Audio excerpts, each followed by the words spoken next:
Bonneville 650.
Back to 1979. Wow, this is as close to a brand new 79 as you'll ever get your hands on.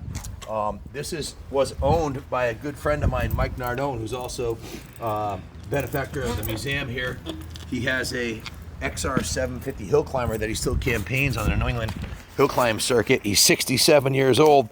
This was his pride and joy. And the only reason he sold it is after years of doing hill climb racing and motocross, he has to get knee replacement surgery, so he needs the money for that.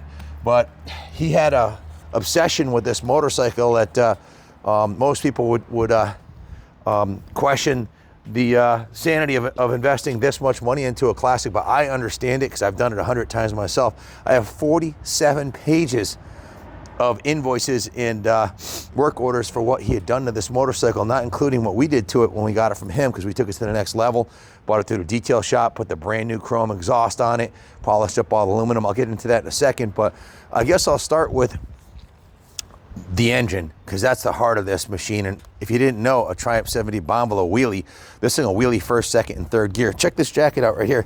This is actually a Gary Nixon jacket. He was a factory Triumph pilot. Love this jacket. It shows the, what's this one say right here? 1967 Daytona 200 champion. Yep. And motorcycle 1998 Hall of Fame. And this one? Over here, Grand National Champion, 1968 Grand National Champion, 67. All on a Triumph, very similar to this one.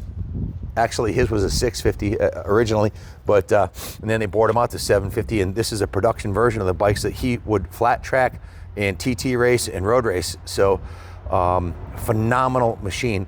Again, back to the heart of the machine. This thing only has 11,600 original miles on it, guys. This is the original factory paint from 1979, 45 years old. The bike's almost 50 years old, and the paint still is gorgeous metallic red with the black and the gold pinstripe. These are hand-laid pinstriping. No two are exactly the same. They were done at the Triumph factory. This is the original Triumph factory center panel here with the gold label on there, the original gas cap, original saddle, original chrome, original aluminum, and it's stunning. Mike's friend owned this, and he wasn't using it. It was sitting in his garage. He eventually ended up convincing him to sell it to him.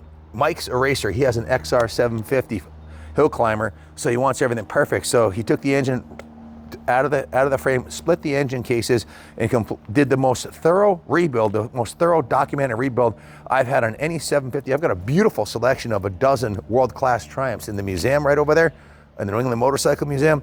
And this one has the most work done to the engine because Mike's a racer. He wanted it perfect. All new lower end bearings, all new top end bearings, all new transmission bearings, all new gaskets, base gasket, head gasket, special copper gaskets, all new seals, kickstart seal, shaft seal, brand new clutch, all fully documented. New Kibble White valve seals, new valves, new cams. Everything's done on this bike that you could possibly imagine doing. New intake rubber boots, the carbs are rebuilt, new air filters, new fuel petcocks, the tank was cleaned out, new fuel lines with new fuel filters. Everything was done. Like, most people don't do that. They'll just re-ring the top end or something. He took this thing completely apart and built it like he was going to go win a Grand National Championship with it. And it runs like you'd expect. Those are the original carbs. It runs like you'd expect it to with a brand new motor, which is super smooth, super quiet.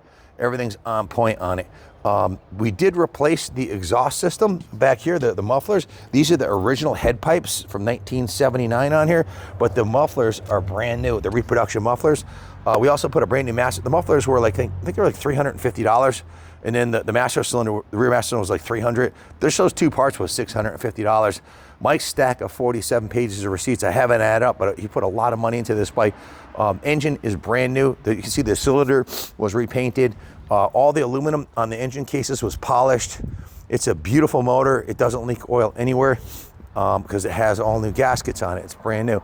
He also put a Lockhart oil cooler on it, so it'll run nice and cool. It won't overheat. That's the death of an air-cooled engine. Brand new battery with a tender lead. Of course, new engine oil, and the power plant on this thing is basically brand new. There's 163 miles on it. 165. I just rode 2 more miles on the original Veglia gauges because he reset the trip meter when he rebuilt the motor. So 165 miles of test and tune. And like I said, the only reason he sold it is his insurance wouldn't cover the knee replacement, and he has to pony up a bunch of cash for it, sadly. But the front end, the forks on this thing, most people would be happy with the original fork tubes. He put brand new, because he's a racer, brand new fork tubes on here, brand new fork rubbers, brand new fork seals, brand new springs, brand new oil, brand new bushings. Everything's new on the front end, and I have all the receipts for it. The original chrome rim looks good. He put a new front Dunlop tire on it, rebuilt the caliper, rebuilt the Lockheed master cylinder. I got all the receipts for all the rebuild components on there. All the lights work, the headlight, high beam, low beam, horn, and turn signals, which is really rare on a classic. Electrically, the bike's a 10. Mechanically, the bike's a 10. Moving to the back of the bike, it has he put a Dunlop D404 on there. Also replaced the chain and sprockets. When we got the bike, like I said, we replaced the mufflers, the rear master cylinder.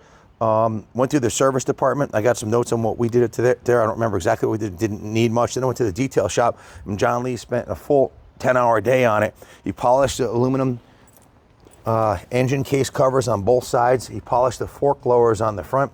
Those aren't chrome, those are polished. Polished all the chrome, polished all the aluminum. He also painted the swing arm, the frame rails, the kickstand, and the center stand. This has a center stand on it. So it was given what I call a full rotisserie detail. Guys, this is ready to roll into the museum and be the centerpiece of the Triumph display. It's that nice. 11,000 miles. And sometimes people put lipstick on a pig. You put a new paint job on an original bike, original 50-year-old engine that needs gaskets and seals and rings and valve guides and everything else. And sure, it looks good, but the heart of the machine, that's what really sets Mike's bike apart from everybody else's, is the brand new professionally rebuilt engine with no expense spared. And then of course the suspension being rebuilt, the forks and the brakes and the tires. It really is as good as the day it came out of the dealership. But I had to pop a little wheelie on it. The bike this fresh, you don't even have to abuse it. Just rev it out to about 3,000 and let the clutch out, and it'll stand straight up. So my brother used to do wheelies all the way up the road on his. He had a blue and silver 77, I think was what his was, or 78, but pretty much the same exact bike. Left side shift. They were right side shift before that. It's an absolute freaking diamond. Good luck finding a nicer one. Good luck finding a better documented one, and one that's been more sorted than this. If you're looking for a classic Triumph, you buy that Craigslist Facebook special just needs a carb clean. Good luck. These are not the easiest bikes to service and get running right. It's a little bit more difficult, I would say, than a Japanese bike from that era to get dialed in. And to pay someone, to pay a shop to do a complete out-of-frame, complete engine rebuild and do everything that was done on this bike, you'd be looking at about 60 hours shop labor at $150 an hour, which is, you don't have to be a rocket science to figure, with parts and labor, you're going to spend north of $10,000. And will it be as nice as this 11,600 mile original paint classic that Mike started with?